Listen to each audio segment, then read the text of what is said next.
کراچی سے عمران خان صاحب نے کنٹیسٹ کیا، کامیاب ہوئے، اسلام آباد سے خان صاحب نے کنٹیسٹ کیا، کامیاب ہوئے، تو 5 کی 5 نشستوں پر عمران خان صاحب سن 2018 میں کامیاب ہوئے تھے، تو عمران خان صاحب 9 نشستوں پہ الیکشن کنٹیسٹ کر سکتے ہیں۔ اب دوسرا ایک اور حربہ کیا ہے کہ جو اپوزیشن استعمال کر سکتی ہے، اپوزیشن یہ کہے گی کہ جو ابھی الیکشن کمیشن آف پاکستان کا فیصلہ آیا جس میں کہا گیا کہ وہ جو سرٹیفکیٹ ہے جس کو بیان حلفی کا نام دیا جا رہا ہے وہ درست نہیں ہے اور حقائق کو چھپایا گیا ہے اور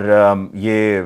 ڈیسیو کیا گیا ہے، اور لہٰذا ان کو جی آئین کے آرٹیکل 62(1)(f) کے تحت ان کو نااہل قرار دیا جائے، تو وہ بھی معاملہ فوری طور پر نہیں ہو سکتا ہے۔ وہ اس وجہ سے نہیں ہو سکتا ہے کہ وہ معاملہ ابھی جائے گا، سپریم کورٹ جائے گا یا الیکشن کمیشن میں اس پر ریفرنس فائل کیا جائے گا، تو اس میں وقت لگے گا اور اس پر فوری طور پر آپ ان کے نامینیشن پیپرز اس بنیاد پر ریجیکٹ نہیں کر سکتے ہیں۔ الیکشن کمیشن کے پاس یہ اختیار حاصل نہیں ہے۔ لیکن یہ جاننا بھی اور سمجھنا بہت ضروری ہے کہ جس طرح کے الیکشن کمیشن کے فیصلے سامنے آ رہے ہیں جو کہ غلط ہیں اور وہ بعد میں پھر غلط ثابت بھی ہو جاتے ہیں، جس میں سب سے بڑی مثال تو وہ 5 ریزرو سیٹس کی تھی پنجاب اسمبلی کی، جس پر الیکشن کمیشن نے کہا تھا جی 17 جولائی کے بعد نوٹیفیکیشن ہوگا، وہ بھی لاہور ہائی کورٹ کی طرف سے جب حکم ہوا جج صاحب کی طرف سے تو پھر الیکشن کمیشن نے اس پر نوٹیفیکیشن جاری کیا۔ تو اس طرح کے وہ فیصلے کرتے رہیں گے،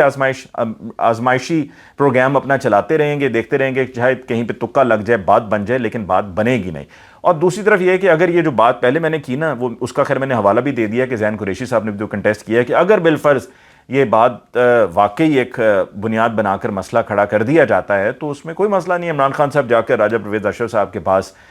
پیش ہو جائیں گے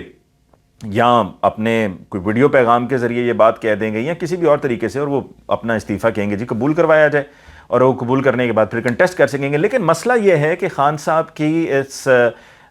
سیاسی فیصلے کا مقابلہ نہیں ہے۔ عمران خان صاحب کا یہ ماسٹر سٹروک ہے اور خان صاحب نے سب کو حیران کر دیا ہے، سب کو پریشان کر دیا ہے، الیکشن کمیشن بھی ہل کے رہ گیا ہے کہ یہ آخر ہوا کیا، ہم نے جو سوچا تھا اس کے بالکل برعکس ہو گیا۔ اوپر سے اتحادیوں کے پاس بھی اس کا جواب نہیں ہے، اب اس کے اوپر وہ بھلے جو بھی ریزنز کریٹ کرنا چاہیں وہ ان کی مرضی ہے۔ آگے بڑھتے جی بات کرتے ہیں رضا ربانی صاحب کی، جو سابق چیئرمین سینٹ بھی رہے ہیں اور پاکستان پیپلز پارٹی سے ان کا تعلق ہے رضا ربانی صاحب کا۔ رضا ربانی صاحب نے خط لکھا ہے، بیسکلی ان کی طرف سے چارج شیٹ ہے صدر مملکت کے خلاف، اور انہوں نے کہا ہے کہ جی وہ بطور سپریم کمانڈر اپنی صحیح سے اپنے رول کو نہیں نبھا رہے ہیں، اپنی کارکردگی ان کی ٹھیک نہیں ہے اور اس کی بنیاد پر ان کو استعفیٰ دے دینا چاہیے۔ تو ان کی طرف سے یہ جو خط ہے جو کہ 6 اگست 2022 کا یہ خط ہے، یہ بیسکلی پریس ریلیز ہے، اور اس میں انہوں نے وجوہات بیان کی ہیں کہ آرٹیکل 243(2) کانسٹیٹیوشن 1973 کا the supreme command of the armed forces vest in the president of Pakistan if by reason of his political affiliations which he should have shed when he assumed this office he is unable to perform his functions as supreme commander he should immediately resign۔ اب بات یہ ہے کہ رضا ربانی صاحب کی شاید یادداشت کا مسئلہ ہو گیا کہ رضا ربانی صاحب آپ کو خود یہ یاد ہونا چاہیے کہ آصف علی زرداری صاحب جب صدر تھے تو بطور صدر وہ کیا کرتے رہے ہیں؟ کیا ان کی پولیٹیکل افیلیشن ختم ہو گئی تھی؟ وہ تو بطور پاکستان پیپلز پارٹی کے شریک چیئرمین سارے فیصلے، سارے ہی معاملات، سب کام، تمام تر جو سیاسی چالیں تھیں، تمام تر احکامات تھے وہ ایوان صدر سے ہو رہے تھے، جہاں پر وہ بطور صدر خود موجود تھے۔ تو یہاں پر ہم کس طریقے سے ایک مثال بنا کر کہہ سکتے ہیں کہ جی بطور سپریم کمانڈر وہ اپنا رول پلے نہیں کر رہے ہیں اور ان کی پولیٹیکل افیلیشنز ہیں؟ آصف علی زرداری صاحب کو آپ دیکھ لیں، سابق صدر ممنون حسین صاحب کو آپ دیکھ لیں، وہ بھی یہی کرتے رہے ہیں، وہ وہی کرتے رہے ہیں جو ان کو نواز شریف صاحب کہتے رہے ہیں۔ تو عارف علوی صاحب کا جو رول رہا ہے جس میں انہوں نے کہا کہ جی آرڈیننسز جاری ہوئے، پھر پیکا قانون کی بھی بات ہوئی، پھر اس کے علاوہ جو ابھی ہیلی کاپٹر کریش میں پاکستان آرمی کے آفیسرز شہید ہوئے، ان کے نماز جنازہ میں شرکت نہ کرنے کی بھی بات ہوئی۔ یہ تمام معاملات ڈیفینیٹلی ایک بالکل کسی اس کو بیس نہیں ہے، کوئی بنیاد نہیں ہے، اور چیئرمین سینٹ،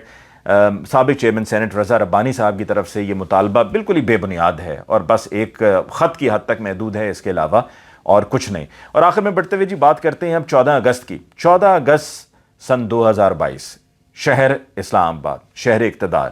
اور وہاں پر جلسہ ہونے جا رہا ہے پاکستان تحریک انصاف کا، اور یہ جلسہ میں سمجھتا ہوں کہ it's going to be the mother of all جلساز، اور یہ بہت بڑا جلسہ ہوگا، اور پاکستان تحریک انصاف نے بڑا بہترین دن چنا ہے اس جلسے کے لیے، اور یہ جلسہ جو منعقد کیا جا رہا ہے اس کو کرنے کے پیچھے وجوہات بھی یہی ہیں کہ جو آگے جا کر حکمت عملی ہے اس کا عمران خان صاحب اعلان کریں گے، جس میں 1 مہینے کا الٹیمیٹم دیا گیا ہے۔ اور میری معلومات کے مطابق پاکستان تحریک انصاف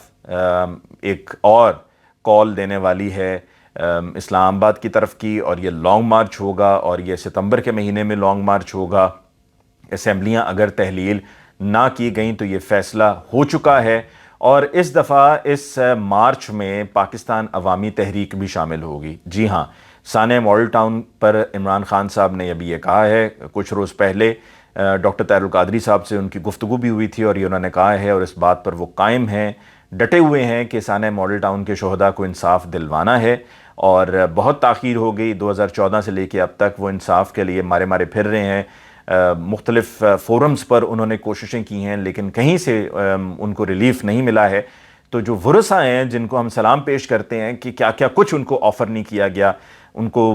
کہا گیا کہ پیسے لے لیجئے، بیٹھ جائیے، دیت کی رقم وصول کر لیں، لیکن انہوں نے تمام تر آفرز کو ٹھکرایا، انہوں نے کہا کہ جی ہمیں انصاف چاہیے اور ہم انصاف لے کے رہیں گے۔ اور یہ بڑا آسان تھا ان کے لیے کہ جی وہ پیسے پکڑ لیتے، رقم پکڑ لیتے اور خاموش ہو جاتے، لیکن انہوں نے کہا کہ نہیں، ایسا ہم ہرگز قبول نہیں کریں گے۔ تو پاکستان عوامی تحریک بھی اگر یہ لانگ مارچ کی کال دی جاتی ہے، جس کا اعلان 14 اگست کو متوقع ہے، تو اس لانگ مارچ میں پاکستان عوامی تحریک بھی ساتھ میں شامل ہوگی، جس سے یقیناً اتحادی حکومت وفاق میں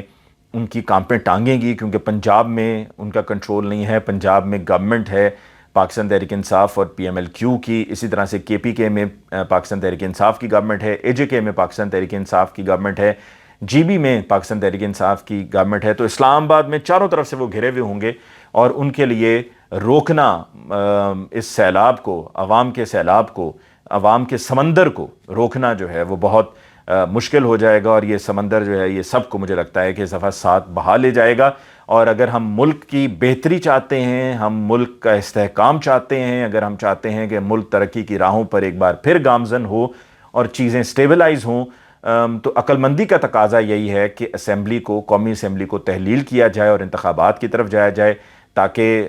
کوئی ایسی صورتحال خدا نخواستہ نہ بنے کہ جس پر ہمیں بعد میں سب کو افسوس ہو کہ کاش کہ یہ پہلے فیصلہ کر لیا جاتا۔ اور پاکستان تحریک انصاف کے ورکرز بھی اب بہت چارجڈ ہیں، خاص طور پہ جو 25 مئی کو ان کے ساتھ ہوا، اس بات کو ابھی تک وہ بھول نہیں پائے ہیں۔ اور دوسری طرف پاکستان عوامی تحریک کے بھی اگر ورکرز ساتھ میں شامل ہو جائیں گے، جو نہ جھکتے ہیں، نہ بکتے ہیں، نہ ڈرتے ہیں، تو یہ میرا خیال میں روکنا، جیسے کہ میں نے پہلے کہا، اس عوام کے سمندر کو ناممکن ہو جائے گا۔ اس کے ساتھ ہی مجھے علی ممتاز کو آج کے ویڈیو لاگ سے دیجیے اجازت، انشاءاللہ آپ کی خدمت میں پھر حاضر ہوں گے۔ اللہ نگہبان۔